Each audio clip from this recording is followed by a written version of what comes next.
O metrô de São Paulo pretende instalar um sistema de câmeras de reconhecimento facial que atingirá 4 milhões de passageiros diariamente. A implantação vai custar quase 60 milhões de reais. A justificativa é a melhora da ampliação e a segurança operacional do sistema. Porém, a justificativa não convenceu 6 entidades que entraram na justiça. Elas querem saber como serão coletados e tratados esses dados. A gente recebe aqui no estúdio hoje a Denise Dora, que é diretora executivo da Artigo 19, uma organização que atua na defesa e promoção dos direitos à liberdade de expressão e de acesso à informação, e uma das que entrou com a ação. Boa noite, Denise, tudo bom? Boa noite. O que vocês estão querendo saber do metrô?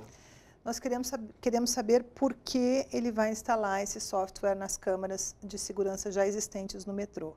O próprio metrô diz que as suas estações são lugares seguros e que o índice de furtos é 0,42% do número de pessoas que circulam pelo metrô, então não há necessidade nenhuma em criar um programa que vai focar no rosto das pessoas, fazer o reconhecimento facial e, fundamentalmente, armazenar esses dados para serem usados não se sabe como. Então, a nossa pergunta desse grupo de instituições, que inclui a Defensoria Pública do Estado, a Defensoria Pública da União, o Intervoz, Artigo 19, o Instituto de Defesa do Consumidor e o Coletivo de Advocacia de Direitos Humanos, é saber por quê.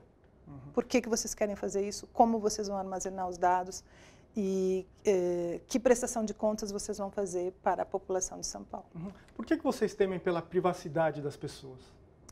Porque o sistema, exatamente porque a gente não sabe que estudos foram feitos para viabilizar essa proposta, porque a licitação foi feita a partir de que base de dados já existentes, de que necessidade, como é que ela vai ser armazenada, se ela pode ser vazada. Imagina a sua fotografia ou a fotografia de quem nos escuta correndo o mundo em bancos de dados para promoção de outras, enfim, de vendas ou de outras medidas de segurança. É muito arriscado que a gente possa ser fotografado em qualquer lugar e entre para um banco de dados sem a nossa concordância. Bom, justificativa de segurança. E essas fotos, por exemplo, não poderiam, um argumento deles, serem usados para identificar bandidos e prender posteriormente essas pessoas? Olha, a Polícia Metropolitana de Londres fez um teste, né, tem um projeto piloto de instalação dessas câmaras. Ela tem 82% de falha, segundo um estudo que foi feito pela Universidade de Essex, que é uma universidade britânica muito conceituada. Então, a Polícia Metropolitana de Londres identificou no seu piloto que não funciona, que ela serve, o reconhecimento facial hoje, desta forma, aleatório, sobre multidões, ele serve muito mais para criar confusão, para produzir discriminações, porque vão achar uma pessoa parecida comigo, ou contigo, ou com outra pessoa, e eventualmente identificar como envolvido em alguma questão, mas serve também para controle do Estado sobre a população, sobre se as pessoas estão se reunindo, se as pessoas estão se manifestando, sobre o movimento das pessoas em ambientes públicos que deveriam ser ambientes da cidadania. O governo federal, inclusive, tem um projeto de aglutinar vários dados das pessoas. Talvez fizesse parte disso?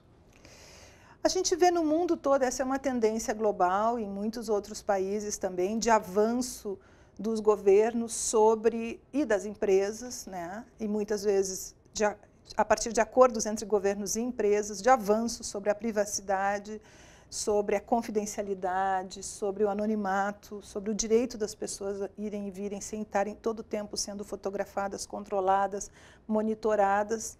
E há essa tendência eu diria, de negócios, inclusive, né, onde a informação hoje é um produto muito importante.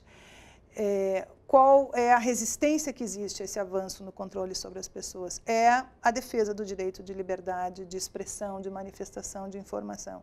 Então, também há, de outra parte, um grupo enorme de coletivos, entidades, instituições, associações que se preocupam em tentar regular o acesso a dados. Por isso, no Brasil, a gente tem, por exemplo, uma Lei Geral de Proteção de Dados, que entra em vigor agora, em agosto de 2020, que pretende criar alguns limites para esse avanço dos governos sobre a vida, né, mais autônoma e independente da cidadania. O que é exatamente limitando aquilo que empresas e governos podem fazer ao acessar os dados das pessoas. A gente viu situações, por exemplo, em que esse acesso aos dados é usado em processos eleitorais, inclusive para criar confusão em processos eleitorais e, eventualmente, resultados que não seriam o mesmo se não houvesse uma manipulação de dados. Então, ele é um tema contemporâneo e que exige muito debate. Aqui em São Paulo, a linha amarela fez um teste, né? Colocou câmeras para as pessoas sendo gravadas para ver a reação da propaganda. Isso já está acontecendo. Isso acontece muito. Volta e meia tem essas brincadeiras nos celulares sobre se você põe seu rosto, como é que você ficaria velhinho, ou não sei o quê, onde se captam imagens e que são certamente, seguramente armazenadas em grandes bancos de dados. Mas ainda há uma diferença muito significativa entre você ter um celular e concordar em tirar uma foto do seu próprio rosto ou expor a sua, né, uma situação da sua vida. Isso é diferente de câmeras fotografando as pessoas em ambientes coletivos, sem esse nível também de precisão do meu rosto ou do rosto de alguém parecido comigo. Isso pode induzir a erro judicial, a processos de discriminação e preconceito. Enfim, é um conjunto de coisas que, para além do avanço da privacidade, podem contribuir para desigualdades e injustiças. Denise, a gente agradece a sua presença, agradece a Artigo 19 e as outras entidades também que estão se esforçando para nos defender. As portas estão abertas. E se você tiver outras novidades que não seja essa, por favor, também converse com a gente. Muito obrigada, estamos à disposição sempre também. E a você que nos assiste, fique atento na sua liberdade de expressão. Obrigado, Denise.